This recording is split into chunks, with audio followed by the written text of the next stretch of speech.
Can somebody read our scripture reading again in Zulu? There's a brother who reads very loud in the back here. I know him. I don't want to call his name, but I know he's there. Amen.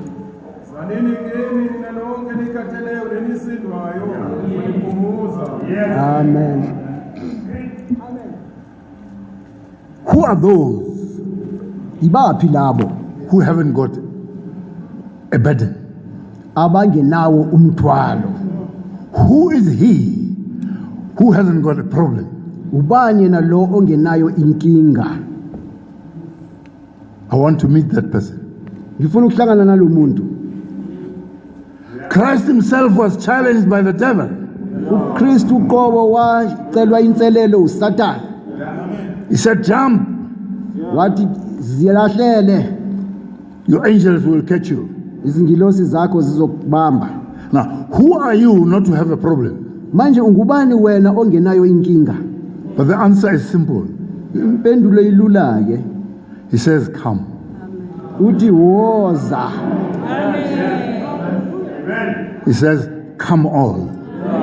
Wozani nonke. He knows you are burdened. Uyazi ukuthi niyasindwa. He knows you have problems. Uyazi ninezinkinga. And he's saying to you, come. Uthi ke kuwena woza. It's simply a question of making a decision Indaba ke yokuthatha isinqumo that you are coming or you're not coming. ukuthi uyeza noma awuzi. We had a wonderful sermon when I was in Zimbabwe Saba nenkonzo emangalisayo lapha ngisise Zimbabwe about laziness. ngobuvila. That a lazy man Ukuthi ke umuntu olivila will put his hand into a bowl of food uzofaka isandla esitsheni sokudla and be lazy to take the food to his mouth. avilaphe ukuthatha lokudla akusemlonyeni wakhe And he will die of starvation. aze afe ebulawa indlala. It's in the book of Proverbs, Lolu daba lusencwadini yamazwi ahlakaniphileyo 19:24. chapter 19 ku verse 24. You know, if you don't make a move in life, Uma ke ungathatha unyathelo empilweni, if you don't make a decision that will help you in life, uma ungathatha isinqumo sizokusiza empilweni, all these things could be there. izinto zonke zingaba khona.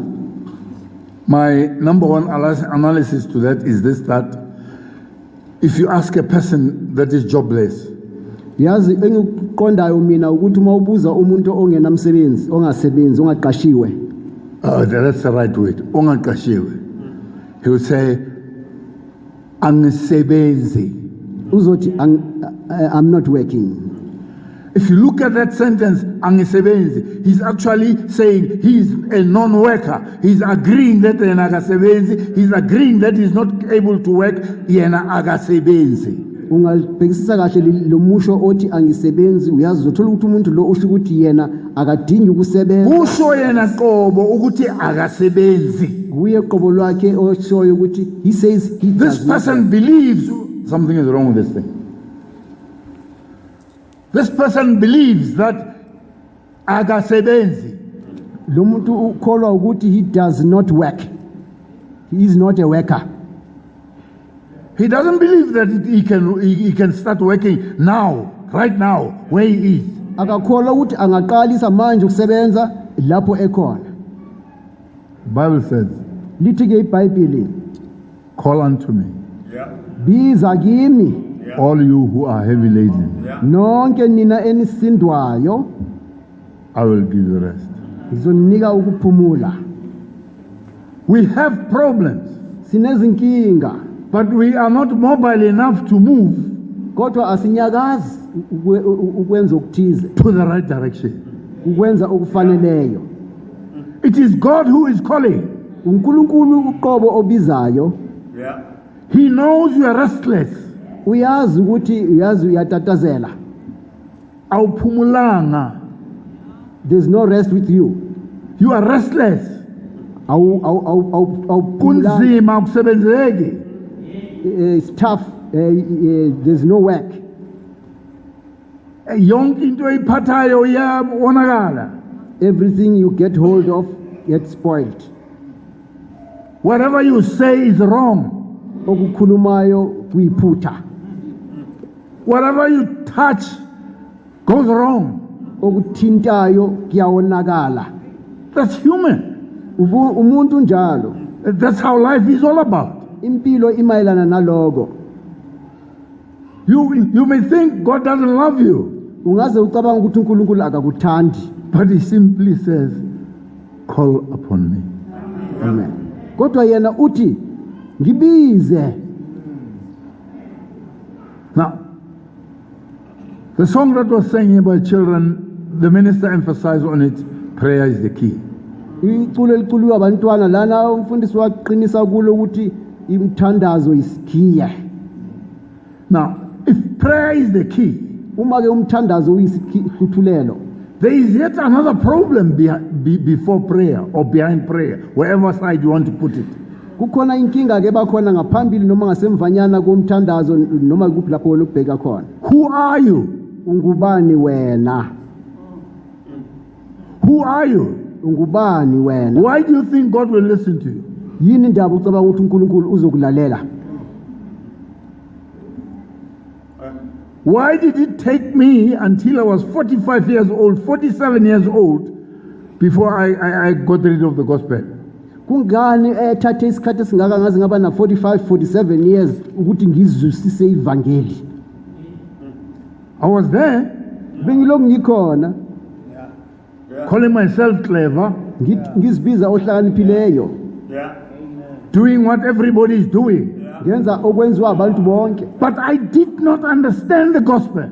kodwa ngizange ngilizwisise ukuliqonda ivangeli. I thought the gospel is something that is born in a family. Ngicabanga ukuthi ivangeli into yomndeni othize.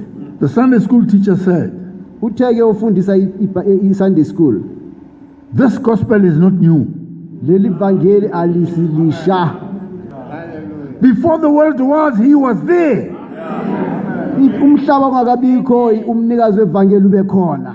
Before sin started, it was there. Isono singakabi khona umnikazi wevangeli ube lokho ekhona. Now, if you think Mangabe ke ucabanga ukuthi your church isonto lakho is the key to salvation, yilo isihluthulelo sevangeli, you got the wrong end of the stick. ubambe induku ngasohlangothini olu wrong, You got the wrong end on the stick. uphazamile. I see you are shocked. Ngiyanibona nimangele. Nobody can say amen to that. Akekho thi amen kuloko. Because when they come to this church, they say, siya evangelini. Ngoba mabeza kuleli sonto bathi siya evangelini. That is a lie. Amanga. The gospel was there before the world was. Ivangeli laloku likhona umhlaba ungakabikho.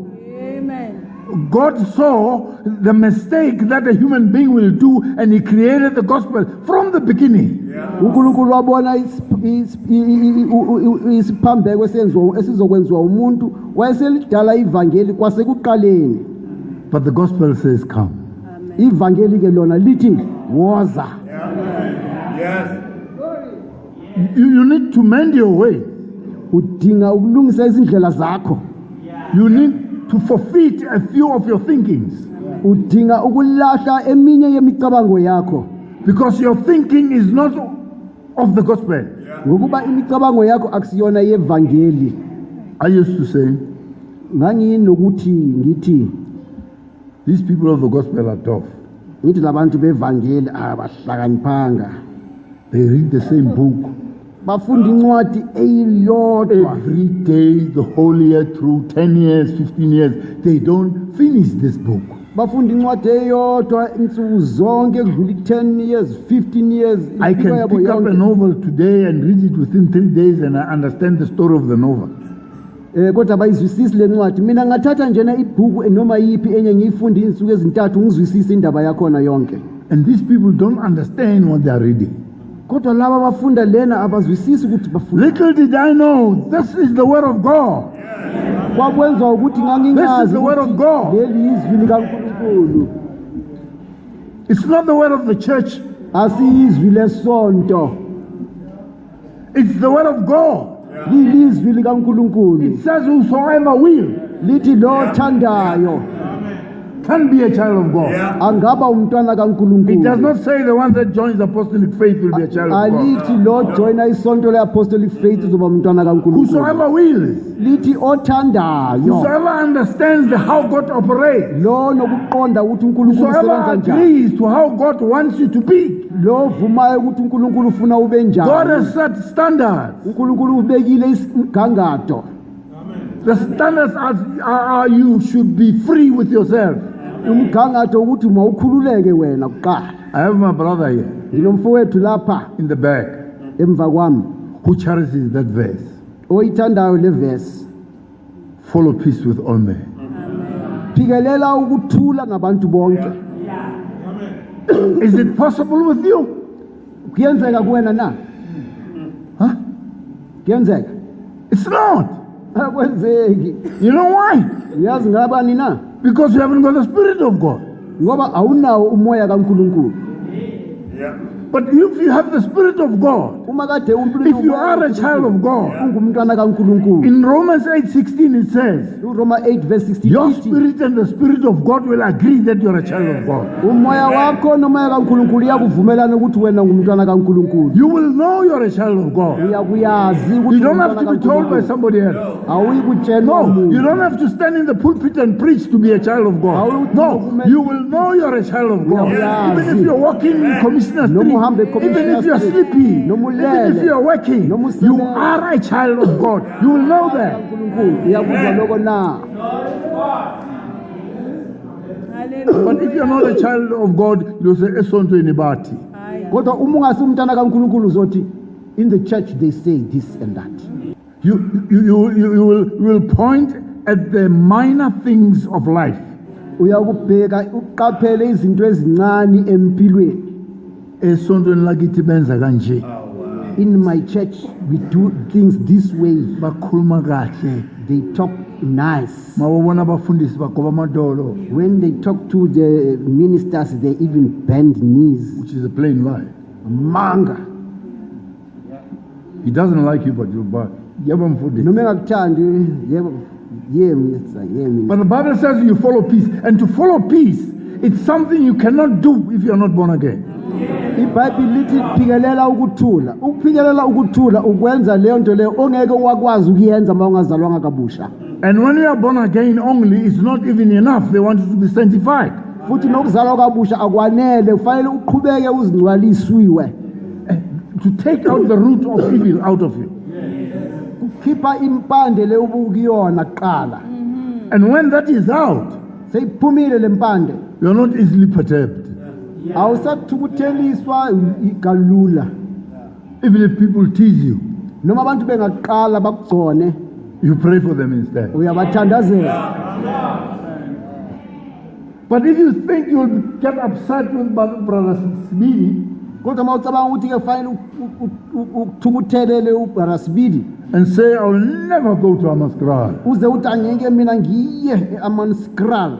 you are not sanctified, ma'am. Ukhomba ukuthi awungcwaliswanga. Sir, you are not sanctified. Nomzane awungcwaliswanga. Because if you are sanctified, you bear no grudge. Ngoba uma kathi ungcwalisiwe kathi ungeke ube namagqubu. Because the root of evil is out of you. Ngokuba impande yobubi seyikhishiwe kuwe. But he says, come. Yena uthi woza.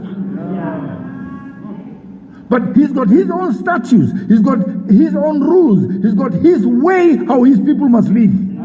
Uyazi yena unendlela zakhe nezimiso zakhe zokuthi abantu mabaphile njani. How do you live? Manje ke wena uphila njani? How many shortcuts do you take a day? Unqamulela kaningi kangakanani ngosuku lulunye? Don't you ignore other people? Awusinguye lona onganakiyo abanye abantu abathize. you care for a few, unake abakho abayingcosane, those whom you feel you like. labo ozizwa ukuthi uyabathanda, And the other one, you don't even know their names. laba abanye nomunye awudingi nokwazi igama lakhe. Here in the church, I'm not talking outside the church. Ngisho la esontweni angikhuluma indaba yangaphandle kwesonto la. That old man, You've already analyzed him. the one who puts the check jacket, you even know uyaqonda ukuthi uyawugqoka leli bhanti kuphela. Hallelujah. Amen. We have that problem. Sinayo leyo nkinga. We have that problem. Sinaleyo nkinga. And we have a problem deliberately. And le nkinga sinayo nje ngamabomu. Because he says he will give us rest. Ngoba yena uthi uza kusipha ukuphumula. Hallelujah. Amen. Now, when you are at peace Uma unoxolo within yourself, ngaphakathi kwakho, you sleep well. ulala kamnandi. And when you sleep well, Uma ulala kamnandi, you live well. uphila kamnandi. The body gets rid of all the unneeded stuff in it. The body itself works. It's a good machine, the body. Uyazi umzimba Created by God. ukhipha konke okungalungile, udalwe uNkulunkulu. All these ills that we have are the ills that are generated in the mind. Konke ukugula esibanakho kaningi kwenziwa ububi esifakile ezingqondweni zethu. Nakho. It is all the other things that we take for granted in our minds. Ukuthi kuzolunga. This doesn't matter. This is minor. This is not serious. No, forget about that. Uyazi izinto njena thina kwesinye isikhathi singanakile sithi akuzolunga kuncane lokho, hayi akuhluphi lokho. Your tone, Indlela okhuluma ngayo, how you speak to other people, ukuthi ukhuluma njani nabanye abantu, that makes you or dismakes you a child of God. kukwenza wena ube umntwana kaNkulunkulu noma kukwenze ungabi umntwana kaNkulunkulu.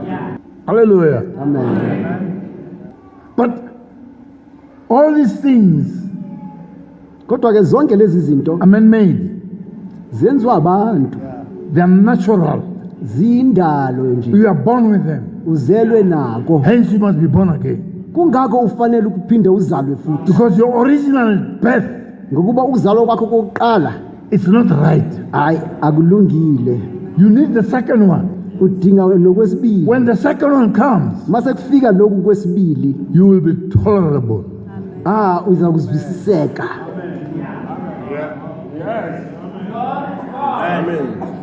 Hallelujah. Amen.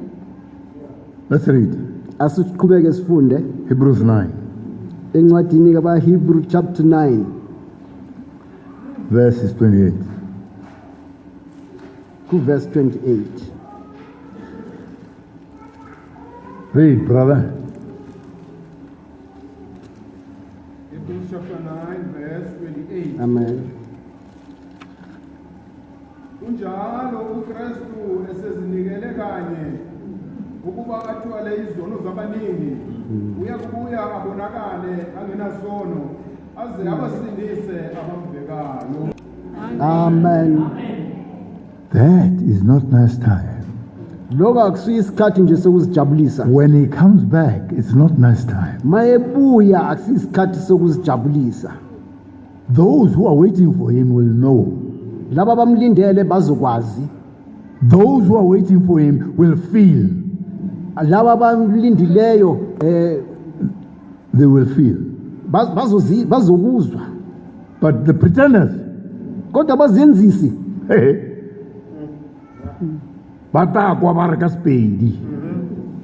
bazokuzwa kuthiwa ngesipedi. Batatoka phuko. They will hear rumors. Bozwa ngendaba. Yeah. Uphi umahana. Ukai mahana Bengichumayela naye la. nekirera liyena mo Manje kuthe qwala. kuthutsi jwala. Mina ngihlila ngikhamisile ngichumayela lo sohambile uphuqiwe is gone. Hallelujah. Amen. Do you understand that danger? Uyazwisisa leyo ngozi. that you won't be warned, you will not know, because you will not be raptured. They will just go.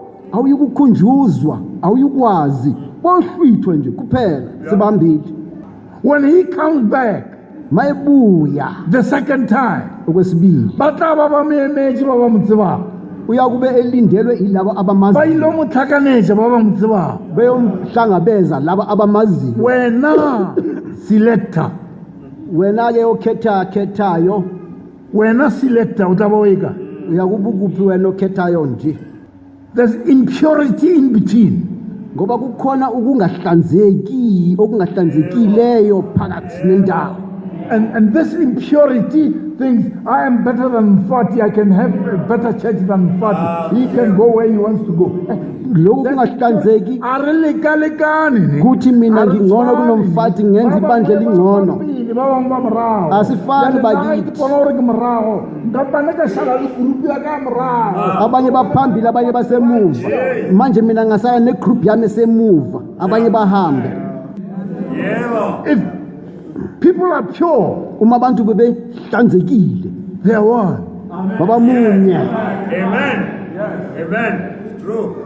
They nurse one another's weakness. basizana ubuthakathaka omunye komunye They help one another with prayer. basizana nangemithandazo They wish good for one another. bafiselana okuhle Shalom. They will look like inkomo zomuntu. babukeka ngathi bawumhlambi munye esibayeni sinye Inkomo zesibaya sinye ziyazi ukuthi makuhamba le eziholayo le zilandela zonke le cattle of the same crawl when the one goes the direction they all follow that one direction bakithi singahlulwa inyamazana. can we be beaten by animals Nginenja lapha ejardini I've got a dog in my yard and yafundiswa ukuthi ingaphumi ngale gate elikhulu. and the dog was taught not to go out through the big gate Khona simeduze noma singalivula le gate elikhulu ayiphumi fika ime lapha. when we stand there or walk there it will not go Mara through the uma gate ingabheka yabona ukuthi akho muntu burja yaphuma. but if it sees that nobody is seeing it it goes out Wangayimemeza if you call it uthi right and say rats sika kakhulu ngespeed. it turns quickly Utambonile. because it sees that you found out that it went out An animal has got order. Yeah. izilwane zinohlelo Amen. Why do we lack order? thina kungani singenalo uhlelo na Amen. Why do we lack order? kungani singenalo And yet uhlelo he na says, come unto me.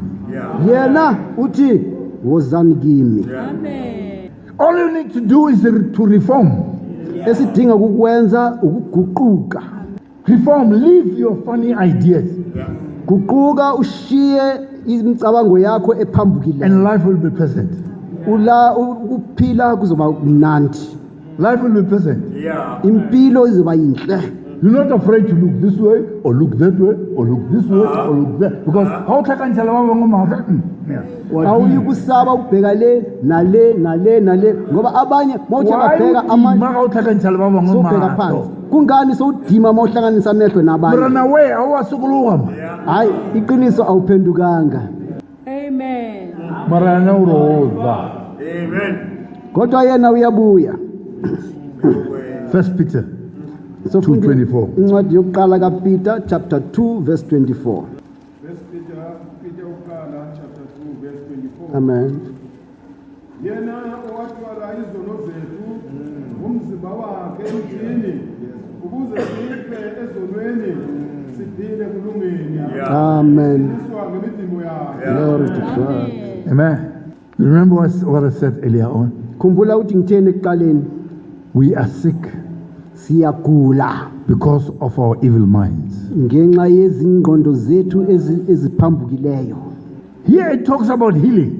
lapha sizwa umbhalo ukhuluma ngokuphiliswa If you agree and believe that all your problems are carried by him, uma ukholwa ukuthi izinkinga zakho zonke zithwelwe nguye limmele waphila. nomzimba uyaphila Go tla ba botlhoko mo le mola ka gobane o tsofetse mara e upša mmele wona o ile o phela.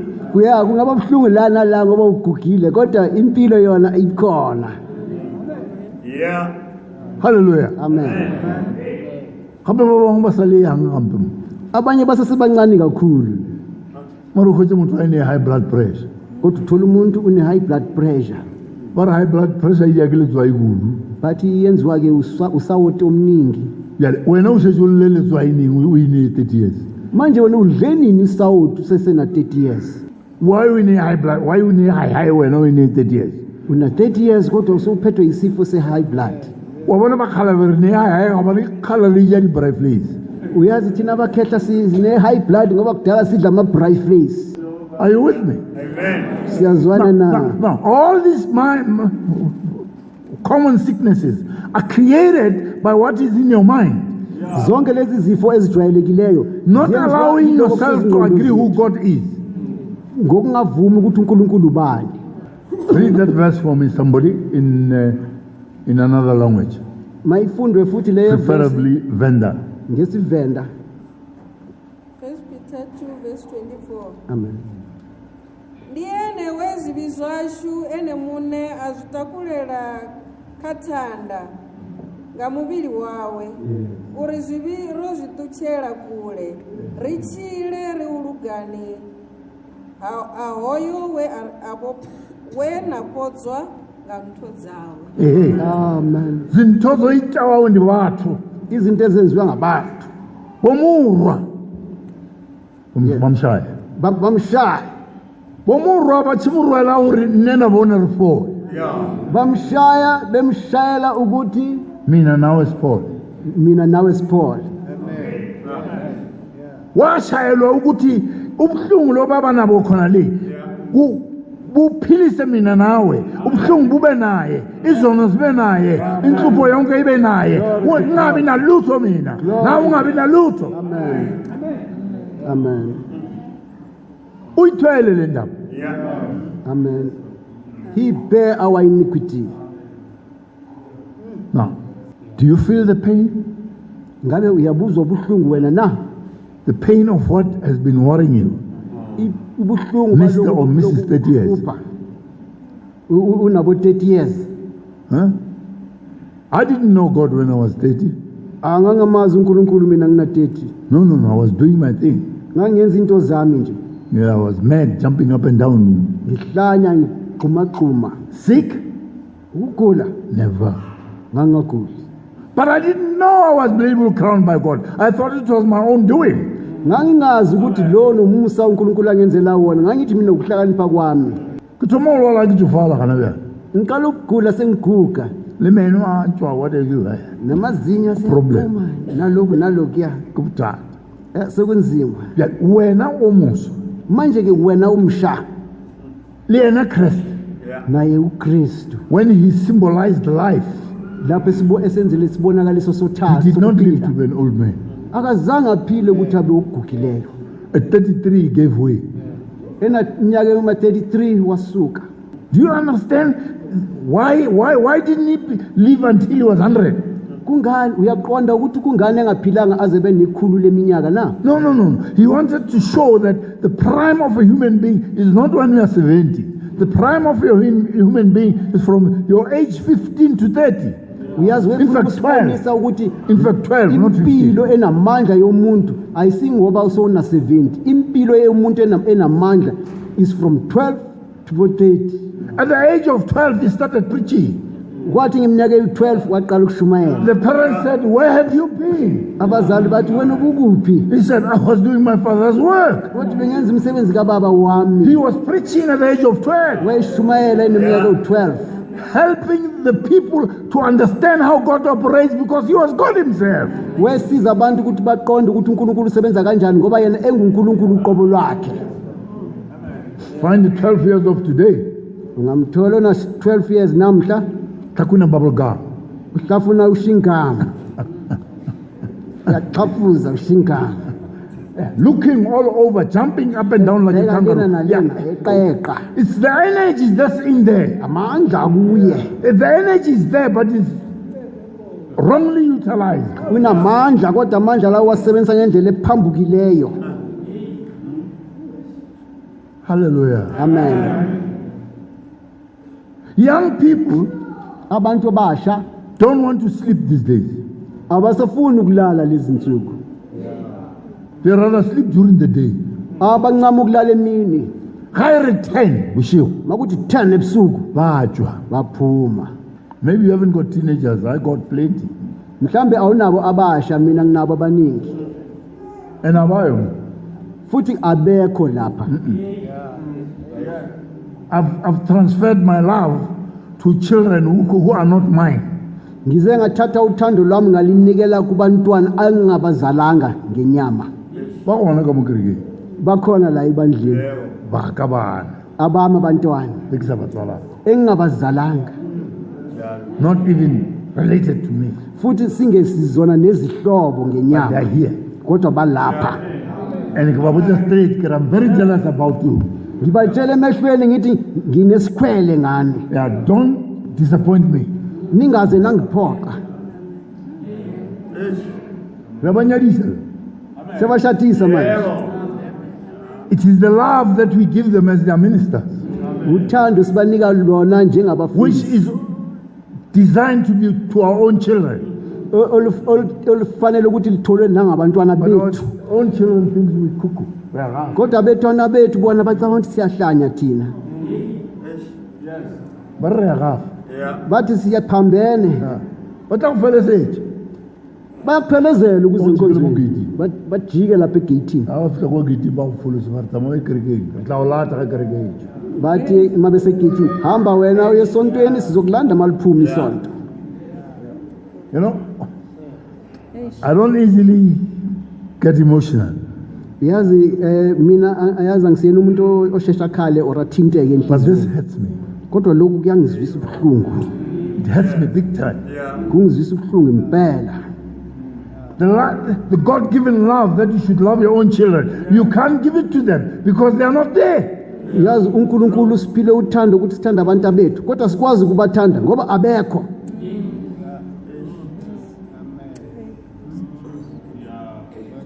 If you have your children under this roof, Uma unabantu bakho wena phansi kwalolu phahla, being a parent, ungumzali, pray without ceasing. thandaza ungaphezi, Pray without ceasing. thandaza ungaphezi. They all grew up joy. Bonke bakhule bejoy joy. Soon as they reach a certain age, Sebefika kunyaka othize, ba bona gore no taba ya gospel ke ya batho ba go se botse. babuqalisa ukubona ukuthi indaba yevangeli indaba yabantu abangaphelele. Yeah. I'm supposed to be cuckoo according to them. Yazi ngifanele ukuthi ngiwumuntu oyisiphukuphuku Yeah. ngokubona kwabo. Yeah. And yet you must feed and find for these people. Ene ufanele ukuthi ubawondle ubagcine laba bantu, Because if you don't, your own conscience tells you they are your children or why. ngokuba babantwana bakho uthi mabaye kuphi. I didn't come here to complain, Angizanga ke lana ukuzokhononda, but I am here to make you aware where you are standing Kodwa- with your own children. Kodwa- Where are they? kodwa ngilapha ukuthi uzibone ukuthi ume kuphi wena mayelana nabantu bakho, bakuphi ke. Hallelujah. Amen. See, when you are at a certain level, Yazi uma usezingeni elithize you are not afraid awusabi to say anything, even embarrassing things, if they have to be embarrassed. They will only embarrass those who don't understand. awusabi ukukhuluma ezinye izinto noma ngabe ziyaphoxa, ya awusasabi. 1 John Sofunda 3:5. incwadi yokuqala kaJohn chapter 3 verse 5. And ye know that he was manifested to take away our sins, and in him is no sin. We're talking about Christ here. Sikhuluma ngoKristu lapha. We heard about Christ in Sunday school. Sizwe ngoKristu ku-Bible study. That he was there before time was. Ukuthi wayeloku ekhona isikhathi singakabikho. Even Abraham No-Abraham uqobo met him. wamhlangana naye. He met him. Wahlangana naye. And when Abraham met him, he realized this is the King of Kings. U-Abraham mehlangana naye waqonda ukuthi lo inkosi He was not yamakhosi. introduced to him, but he just knew this is the King of Kings. Engatshelwanga umuntu wazi ukuthi lo inkosi yamakhosi. They say he had no father. Kuthiwa wayengena baba. He had no mother. engenamama, He had no relative. engenasihlobo. But Abraham recognized them. Kodwa Abraham wamazi. And I'm saying today, Manje ngithi namhlanje maybe you are saved mhlambe usindisiwe long ago. kudala. Maybe you are sanctified Mhlambe uze ungcwalisiwe sometime back. ngesikhathi esidlulileyo. Let us renew this issue. Make siyenze entsha le ndaba. You know how to go about it. Uyazi ukuthi ufika kanjani kuyo. Restart it again. Qalisa phansi futhi. You know, when I do counseling, Uyazi manginikeza ukululeka because of my age, I suppose, ngiyabona ngenxa yeminyaka yami. two couples, Abashadileyo ababili they want to divorce. bafuna ukuhlukanisa umshado. You know what do they want? Uyazi ukuthi bafunani? They want to be justified by an elder person. Bafuna ukuthi umuntu omdala athi nenza kahle. This one will bring this one's mistakes. Lona uletha amaphutha kalo, That one brings the other one's mistakes, lo uletha amaphutha walona omunye. and they will bring it to an elderly person. Balethe kumuntu omdala. Musadi o ntshwenya ka ar. Lo mfazi ungishlupha mayethi enza Monna lokho. o ntshwenya ka ar. Le ndoda ingihlupha mayenza lokhu iyenza ikhuluma kanje. I always say to the men, Mina ngivamisa ukuthi endodeni my advice, isiluleko sami musadi o freile kuwena. lo mfazi ushelwe nguwe. And you knew how to do it. Wawazi ukuthi kwenziwa kanjani. Start again. Qalisa futhi ushele. Amen. Amen. Start again. Qalisa futhi. The same way you started, start again. Ngendlela uqalise ngayo, qalisa You futhi. revamp this marriage. Kuzofaka ukuphila kulomshado. And once this marriage is revamped, Lo mshado sowunokuphila, you will celebrate again. nizogubha celebration futhi. There will be peace in the house. Kube nokuthula endlini. Na ke tsebo hore monna o palela ke mosadi o byang. Mina ngazi ukuthi indoda ihlula umkayo kanjani. Angithi umkhonile ekuqaleni. Ke tlo palela certificate. Manje usekuhlula esegugile. Hana chance. Hayi, ithuba likho. Mina likho. Hana chance. Alikho. Ke tla thoma fase, ke Ngizo- shapa idolo fase. Ngizoqala phansi, ngishaye ngedolo ngithandaze. Ngimthandaza azavume. Amen. Now, Christianity exactly the same way. UbuKristu ke bukanjalo exactly nabo. If you feel not so sure, Uma sebuncipha, feel all the things I've said are affecting you. so uthole izinto engizikhulumayo ziyakulimaza. Qalisa futhi. Yebo. It's not written anywhere in the Bible that the repentance is for once. Akubhalwanga ndawo ukuthi eBhayibhelini ukuphenduka kwenziwa kanye kuphela. David did it. Indaba yansuku zonke. He messed up, Wonile, he repented. uyaphenduka. He messed up again, Uyawona futhi, he repented. uyaphenduka. He messed up again, Awone futhi, he repented. uyaphenduka. So just repent and restart. Ngakho ke phenduka ke uqale phansi futhi. Don't ask for baptism of the Holy Spirit. Ungaze wazihlupha ngokubhaphathiswa kamoya Don't oyingcwele. ask for sanctification. Ungazihluphi ngokungcwaliswa. Ask for simple sin forgiveness. Cela kuphela ukuthethelelwa izono. Because all the other sins that you have a way of covering them. Ngoba zonke lezi zono nazo unendlela yokuzifihla. Ushethe ukhalifile ukhona ukuthi dodge. So uzohlaniphile ukwazi nokuzidoja. Gore o ka itosa ka lentswe le so ka lentswe. You can even use the Bible to Uyazi- dodge your own sins. Uloku ugwema izono zakho uzowusebenzise neBhayibheli futhi. Can use the Bible to dodge your sins. Now I am saying to this house as we stand together with me, let's start afresh. Uyazi iBhayibheli ungalisebenzisa ukugwema izono zakho kodwa ngithi wena nami And if we can masiqaleni start phansi. afresh, Masingaqala phansi we will eradicate this split. sizonqamula lokhu kuhlukana. Yeah. Yes. Amen. Yeah. Maburu a ile a e bona taba e. Amabhunu ayibona ke le ndaba. A e bone maburu taba e. Amabhunu ayibona le ndaba. gore batho ba ga ba dula locationeng le one movenda mopedi what ba feleletša ba tseba maleme a bona ka mokana ga bona ba feleletša ba kwana ba re hawa mavenda one side mazulu one side yazi abelungu basotho one side divide and rule yazi amabhunu ayibona le ndaba ukuthi uma amavenda besutha amashangane amazulu konke namashona behlala ndawonye uyazi bagcina bonke beyazana lana amalimi wabo babe yinto eyodwa manje basibethi cha mavenda le mazulu le basuthu le hlukanani khona sokwazi ukunibusa ningenamandla. You don't know about it. Wena wazi lokho Yeah, but the older people know. kodwa abadala bayakwazi lokho. Yeah. Wo sa dule zone 9 mo kudulang gona e gore a o bolele Sotho. Ubungahlala ezone 9 lapho No. uhlala khona You ungakhulumi must Sotho. speak Tswana, Sotho or South Pedi. Wawuthi mawudlala ehlala ezone 9 ukhuluma iSouth Sotho Yeah. Tswana or Pedi. Zone 10 go tshwanetse gore be movenda gore be mochangane ko zone 10. Ezone 10 uhlala amavenda namashangane. Chawelo, Ngale shawelo, Dlamini, Dlamini ngale Zola ke Mazulu. izola ke yamazulu. They did that. Bakwenza lokho. And the devil is doing that amongst ourselves. Manje uSathane wenza kona lokho phakathini kwethu. The devil is putting levels. uSathane ubeka amazinga This ahlukeneyo. is not my type. Lona sihlobo lwami. This is also not my type. Lona My sihlobo type lwami. is here. Uhlobo lwami lolo la. La. Because I don't even know his name. Ngoba angimazi negama lakhe. He's not in my level. Akekho ezingeni lami. Ngizokhuluma naye. What can I talk with him? Hayi umuyanga man.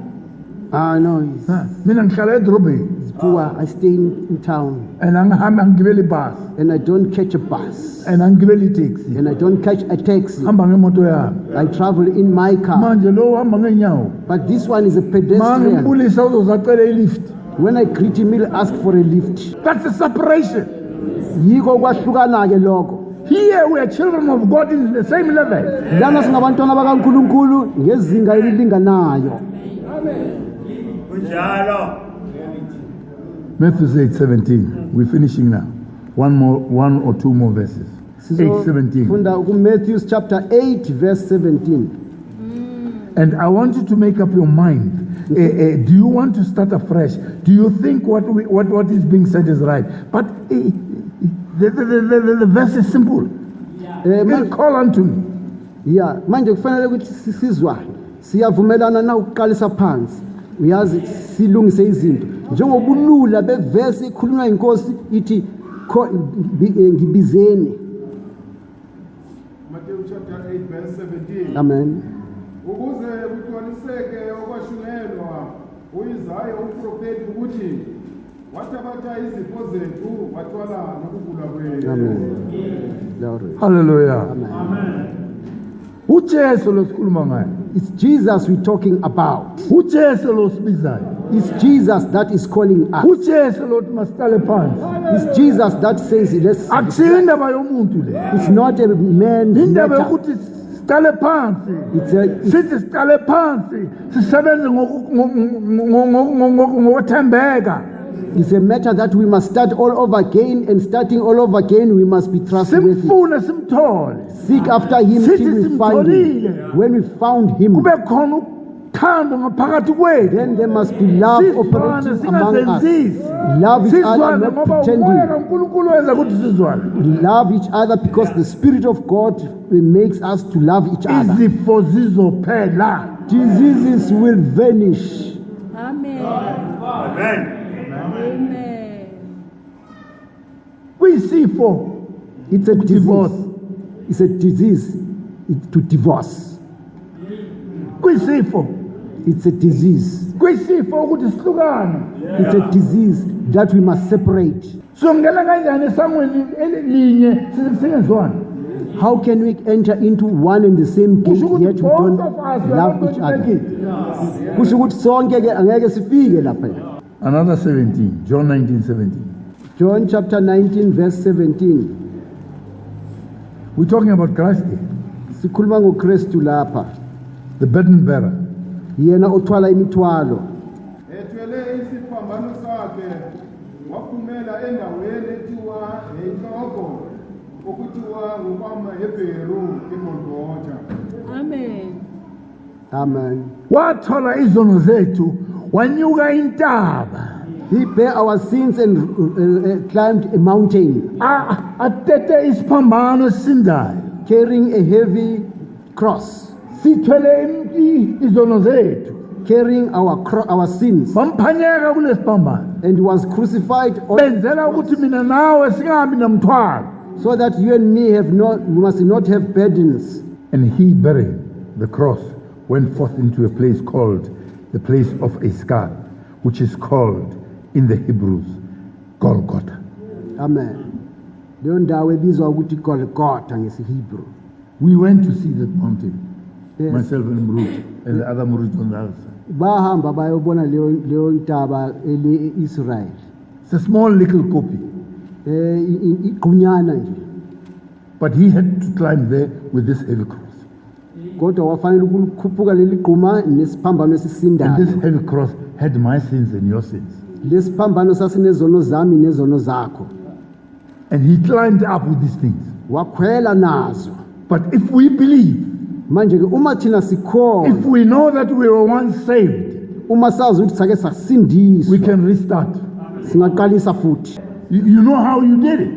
Uyazi ukuthi wawenze You kanjani. know how you were accepted. Uyazi ukuthi wamukela You kanjani. know what must happen. Uyazi futhi ukuthi yini efanele yenzeke. Let's challenge that. Yeah. Masiyenze inselelo Because today yalokho. is calling. Ngokuba namhla uyabiza. Yeah. Last verse, 1 Timothy 2:5. Iverse yokugcina ke Timothy oqala chapter 2 verse 5. Ofundeka kanje ngeEnglish. For there is one God and one mediator between God and man. The man Christ Jesus. Amen. Hallelujah. Amen. Monument. One mediator.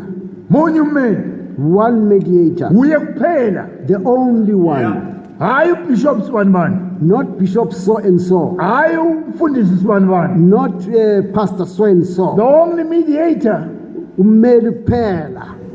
Christ. Kristu.